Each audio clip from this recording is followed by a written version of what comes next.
Assalamualaikum warahmatullahi wabarakatuh. Apa kabar Anda pemirsa Fajar TV dan pendengar Fajar Radio? Kita berjumpa kembali bersama saya Sartika Muhtar dalam obrolan terkini opini untuk edisi hari ini. Saat ini saya sedang berada di ruang rapat paripurna DPRD Kota Makassar. Tema kita dalam obrolan terkini untuk edisi hari ini adalah legislator termuda di DPRD Kota Makassar.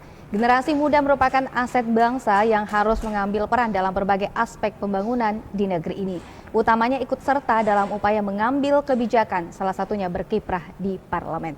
Dan yang menarik perhatian adalah terpilihnya legislator termuda di DPRD Kota Makassar. Ada Al-Hidayat Samsu, SPD, yang sudah hadir bersama kita dalam obrolan terkini untuk edisi hari ini. Assalamualaikum, apa kabar? Alhamdulillah baik. Waalaikumsalam warahmatullahi wabarakatuh. Iya, karena usianya sungguh sangat muda, yakni yang paling muda di antara seluruh anggota DPRD yang ada di Kota Makassar. Jadi nanti panggilnya bro atau pak ini, Pak? Mau panggil bro, mau panggil pak, bisa semuanya. Ini mewakili kami milenial ya tentunya ya. Baik, Pak Al-Hidayat Samsu SPD yang merupakan putra dari Pak Samsunian ya, yang juga legislator dari PDIP Makassar tentunya. Dan baik pemirsa Fajar TV juga pendengar Fajar Radio, seperti tema kita pada hari ini adalah legislator termuda. Kita ingin mengetahui seperti apa sih saat mengetahui terpilih pada proses pencalekan yang lalu? Oh ya, jadi pas saya terpilih kan saya posisi dalam sejarah itu saya di Dapil 3. Dapil 3 Tamalan Rea dan Piringkanaya. Dalam sejarah Indonesia merdeka belum pernah ada PDI Perjuangan di sana. Dan ini setelah saya lihat quick real count, saya dikalah, saya posisi kedua. Dan situ saya dalam 1 minggu itu tidak bisa tidur, Pak. Tidak bisa tidur karena perjuangan ini sangat, baru saya lihat suara saya 5.161. Waduh. Nah, setelah lama-lama saya hitung-hitung, saya posisi ke-11. Posisi yang terakhir dia kursi. Karena saya posisi kedua, pas saya terpilih, melihat bahwa saya di quick count bahwa saya lolos, saya pergi di KPU Kota Makassar, saya lolos dan saya sudah sampaikan kepada masyarakat. Alhamdulillah semuanya masyarakat berpuasa setelah saya lolos. Alhamdulillah saya juga begitu senang. Setelah itu sebelum 1-2 minggu itu kan kita begadang dan lain-lain sebagainya, tidak ada tidur, makan tidak teratur. Pas setelah itu baru dirasakan capeknya, baru sakit setelah itu. Tapi intinya adalah sakit, tetapi sakitnya bahagia ya setelah mendengar itu. Karena betul. Sempat tidak bisa tidur seminggu. Nah setelah pengumuman itu bisa tidur tidak? Sudah bisa tidak, sudah nyenyak tidurnya setelah itu. Ya. Atau jangan-jangan tidak nyenyak karena ucapan-ucapan selamat yang masuk banyak. Ya, jadi sangat banyak yang mengucapkan terima kasih karena suara saya cukup drastis signifikan 5.161. Makanya banyak teman-teman semua mengapresiasi, memberikan amanah kita, mendoakan kita semoga 5 tahun ini bisa berjalan lancar. Baik, dari seminggu tidak bisa tidur, kemudian nomor urut berapa sih pada saat proses pencalekan? Saya nomor urut 9 dari 11 kandidat, saya posisi ke-9, nomor urut 9. Nomor 9. Angkanya sangat bagus ya?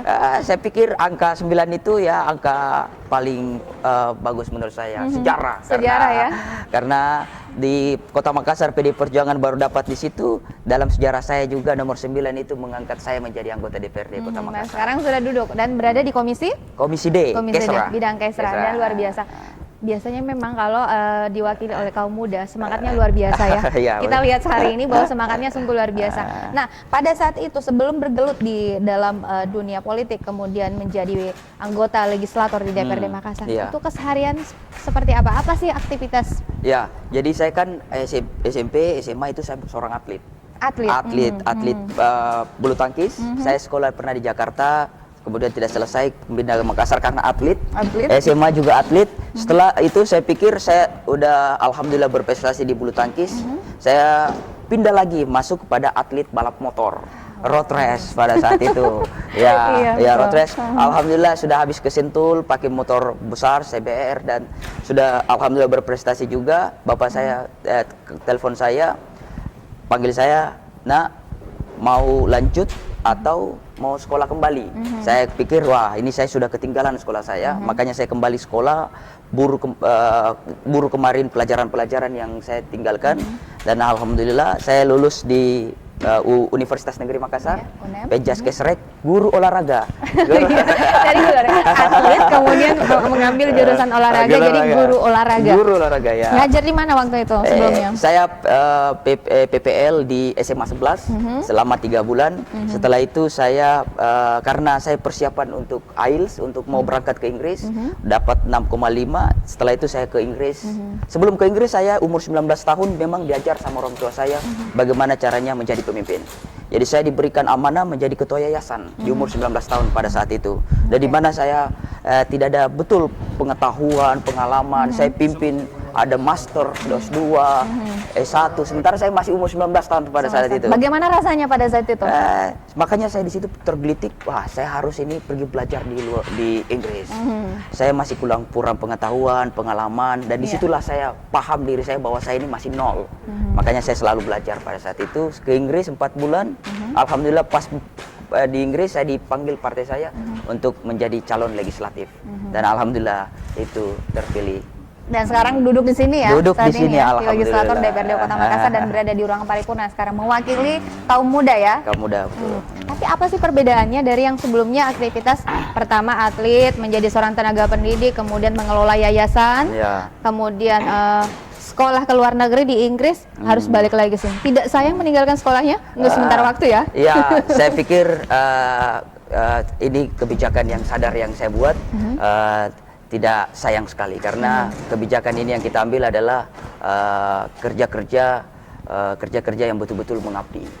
Dalam agama juga kita mengabdi kepada masyarakat, itu merupakan amal juga bagi kita. Jadi saya pikir ini tidak ada sayangnya. Saya bisa kok lanjut di Makassar. Lanjut di Makassar, ya. nanti bisa Kalau lanjut. perbedaan waktu saya masih jadi sebelumnya dan sebagai anggota DPRD Kota Makassar, saya pikir it is totally driven, sangat berbeda. Karena dulu saya hanya bertemu dengan guru-guru siswa saya, sekarang saya harus melayani semua. Siapapun itu mau yang pilih saya atau tidak pilih saya harus melayani. Seluruh lapisan masyarakat ya? Seluruh lapisan masyarakat. Karena kita sudah dipilih, kita bukan lagi menjadi anggota DPR di Dapil 3, Tamalan Rebirkana, tapi kita sudah menjadi anggota DPR Kota Makassar. Jadi banyak yang biasa datang ke rumah, menyampaikan ini minta tolong minta tolong anak sekolah, anaknya mau sekolah, dan lain-lain sebagainya. Dan kita itu harus melayani. Karena menurut saya adalah masyarakat, rakyat itu adalah bukan penonton.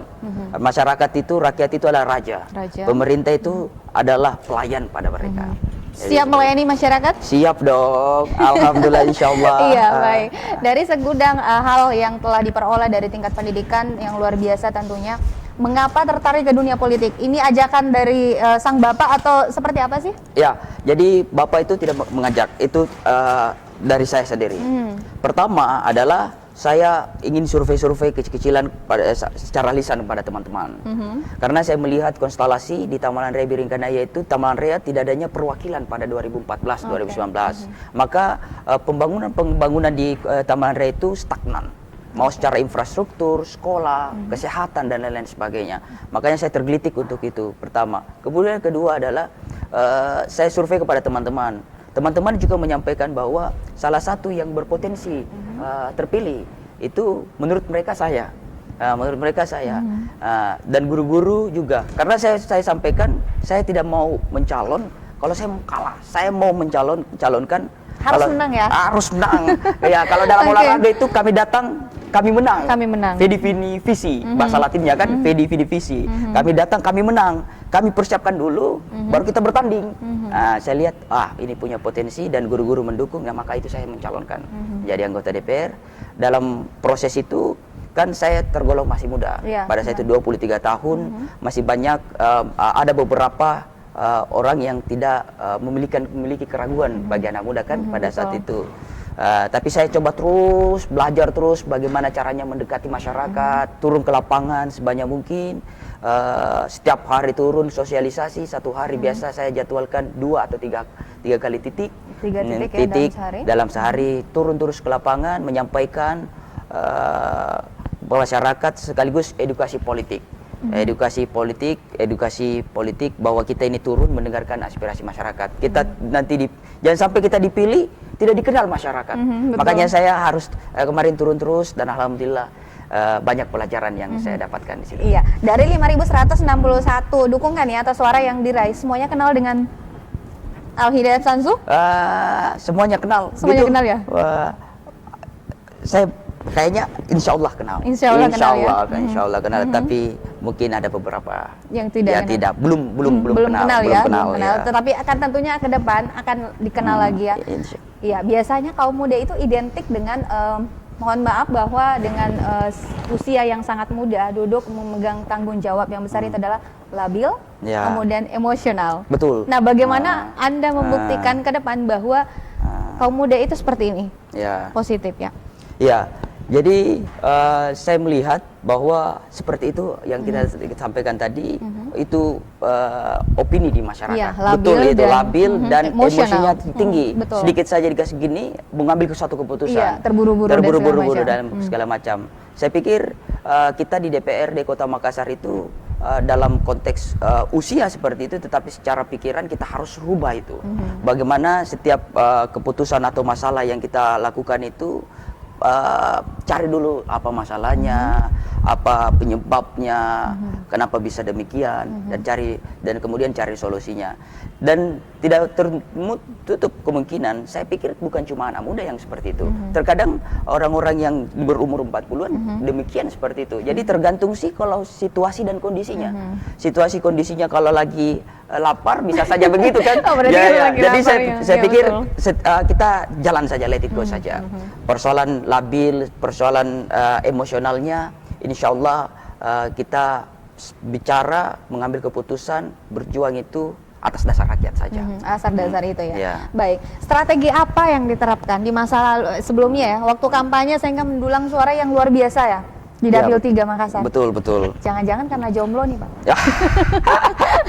Iya, pemirsa Fajar TV dan juga pendengar Fajar Radio, bahwa ternyata ada strategi khusus. Nah, apa strateginya Pak?